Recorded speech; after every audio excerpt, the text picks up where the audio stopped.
If you don't have an online portfolio, you cannot get into the door, let alone land the job.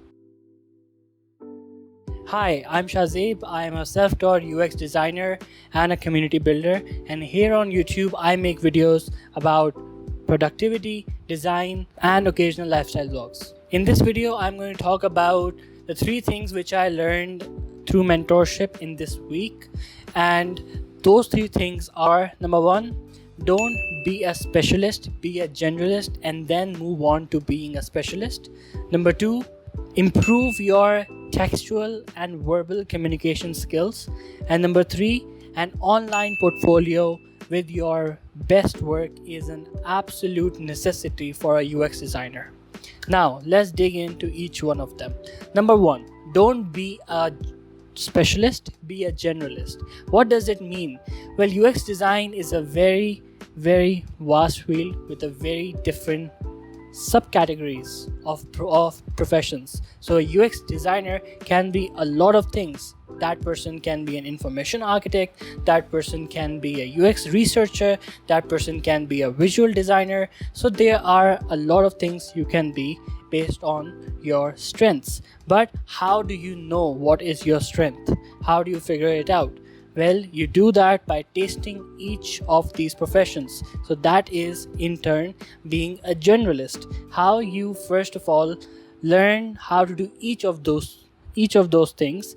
And let's face it, your first job would not be a specialist job, it would be a generalist job where you would be expected to handle all of the things from UX research to ideation to prototyping to testing to shipping to the developers. So you would be the team, so you would be a generalist. So in your early career, it is very advisable to first be a generalist, and then once you identify your key strength, for example, if you're good at research, then you work on to specializing on that specific area or aspect of the entire profession.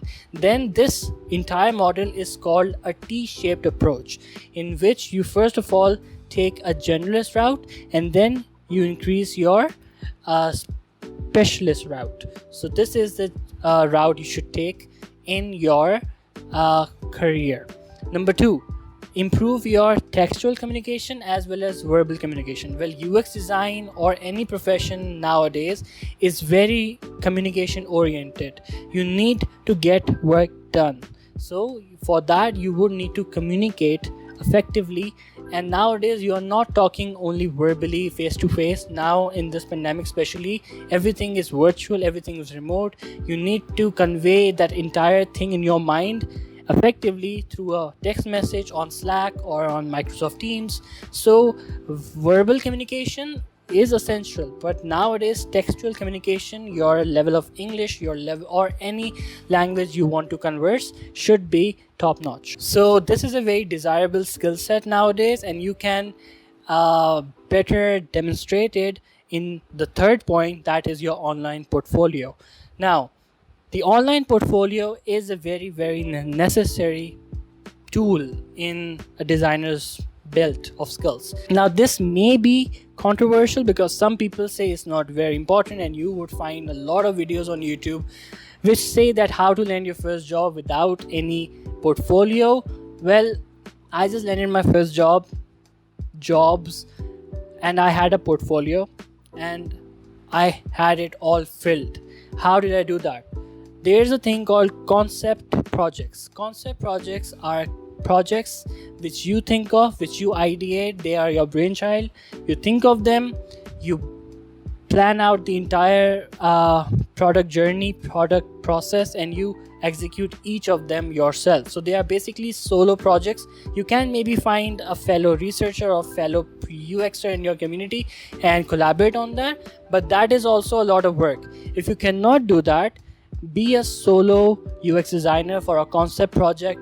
Work on it like you are working on an actual project, and put all those case studies in your online portfolio. Now, another question is, how can we have an online website? We don't know how to code. Is it important to code as a UX designer? You don't need to code as a designer. There is no aspect in the entire process which requires you to code. Okay, so how would you get a website? There are many third-party drag and drop website builders out there now. The most famous ones are WordPress or Wix or even Google website. It doesn't matter how fancy your website is. What matters is your work. So have a basic website up there and fill it or decorate it with your work. And I wouldn't recommend putting 5 normal case studies up there, but if you can put 2 case studies up there, but they are your best case studies, would be sufficient. You want to demonstrate a piece of your craft to your future employer. That is what an online portfolio is all about. It's a sample of what they are investing in.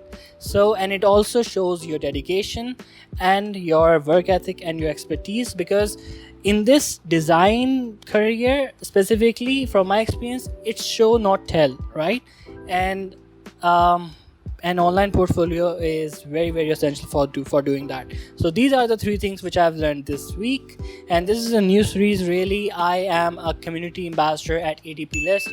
It's an online platform where you can basically book sessions with industry professionals, either one-on-one or group sessions, and you learn a bunch of stuff like this. I just minimized to 3. I have 3,000. So if you are interested in something like that, do head over to ADP List. There is an amazing community. Be a part of it. And now this is a new series I'm thinking of working on, because I am a very avid user of that platform. I learned a lot of things, and maybe I can drop these 3 amazing things or 3 tips weekly. So let me know in the comments if that is something interests you, and if you like this video, definitely subscribe to the channel or like this video. It really makes me happy, really. So I'll see you in the next video. Thank you.